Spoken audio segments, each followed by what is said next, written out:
ঘুরতেছে, এই শালি বোরকা পর। এত চুলকানি কে, পোশাক নিয়ে এত চুলকানি কে? ওই বিশ্ব রোডে আন্দোলন করবে গেছে, শাহবাগ চত্বরে আন্দোলন করতে গেছে, পোশাকের স্বাধীনতা চাই। আরো কত স্বাধীনতা চাও? হাফ প্যান্ট পরে ঘুরতেছো, জিন্সের প্যান্ট পরে ঘুরতেছো, মাঝে মাঝে ঢাকা শহরে গেলে মনে হয় আমি লন্ডনে আছি।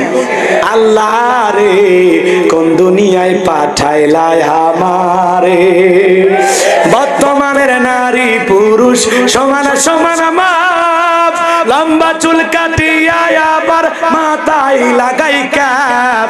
আল্লাহ রে কোন দুনিয়ায় পাঠাইলা আমারে, জিন্সের প্যান্ট শার্ট পরিয়া রাস্তা হাইটা যায়, পুলানা মাইয়া ওইটা সেনা বড় দায়।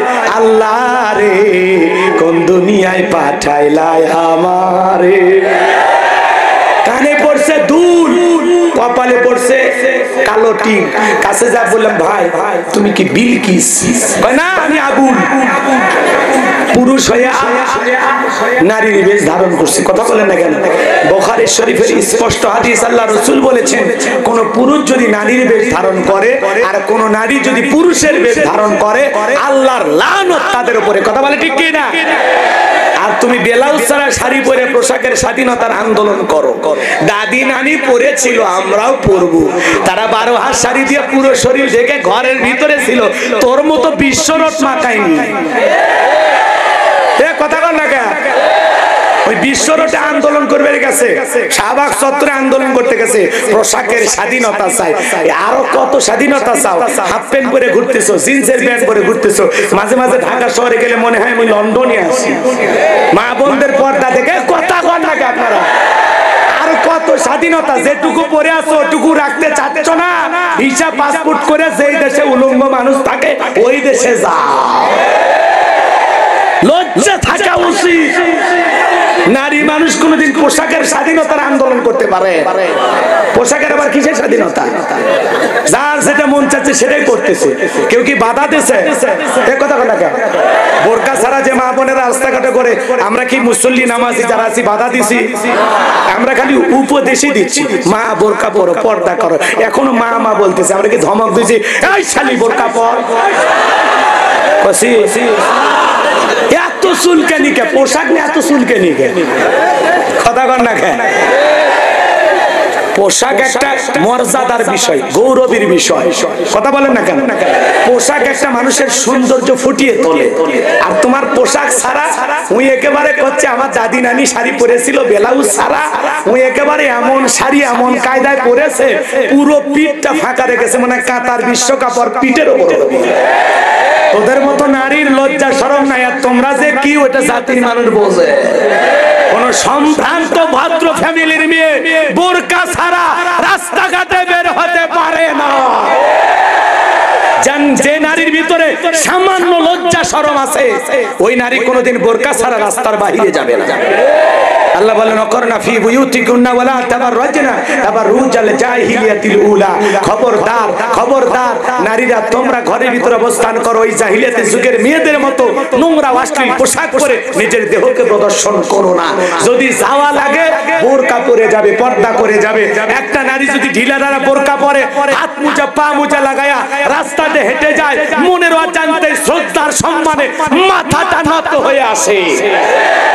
আর তোদের মতো উলঙ্গ পোশাক পরে যারা যায়, একবার তাকায় আর তাকায় না। তাকাবে কারা? গাঁজাখোর, মদখোর, চরিত্রহীন লম্পট যারা। কোন ভালো মানুষ তোদের মতো মহিলার দিকে তাকাবে না। আমাদের মতো পুরুষ তাকাবে?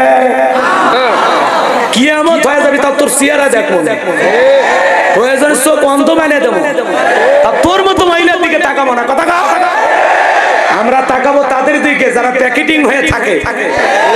কথা না জানি এই প্যাকেটের ভিতরে মানুষটা কত সুন্দর না, কারণ নারী পর্দার ভিতরে সুন্দর। কথা বলেন না কেন? এই জন্য মা বোনেরা পর্দা করলে তার সম্মান মর্যাদা বাড়ে। আর ছেলা কলার মতো ঘুরবেন, মার্কেটে দাম পাবেন না। আল্লাহ বোঝার তৌফিক দান করুক। সরে কোন আমি রাগ করতেছেন মনে হয়?